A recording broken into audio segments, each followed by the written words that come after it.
మన మెదక్ టు బోధన్ వెళ్ళే రోడ్. మెదక్ నుంచి మనం పోచారం వచ్చిన తర్వాత ఇది పోచారంలో మెయిన్ రోడ్ మీద డ్యామ్ పరిస్థితి చూడు. నిన్న కురిసిన భారీ వర్షానికి డ్యామ్ కూడా మొత్తం కూలిపోయి అసలు మెదక్ టు పోచారం గోపాల్పేట్ ఎల్లారెడ్డి రోడ్ మొత్తం బంద్ అయిపోయింది.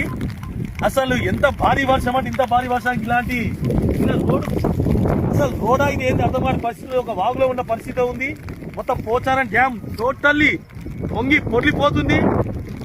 ఈ పరిస్థితిలో పోచారం ఎల్లారెడ్డి మన బోధన్ పోయే రోడ్ మొత్తం జామ్ అయిపోయి మొత్తం రోడ్ అంతా అసలు బ్రిడ్జ్ ఉందా ఇది ఎక్కడైనా పరిస్థితి బ్రిడ్జ్ మొత్తం కూలిపోయిన పరిస్థితిలో ఇది బాగా కావాలని నాకు తెలిసి ఒక 2 నెలలు పట్టే పరిస్థితి. ఎందుకంటే మొత్తం బ్రిడ్జ్ మొత్తం కూలిపోయింది పరిస్థితి ప్రజెంట్ పరిస్థితి పోచారంలో.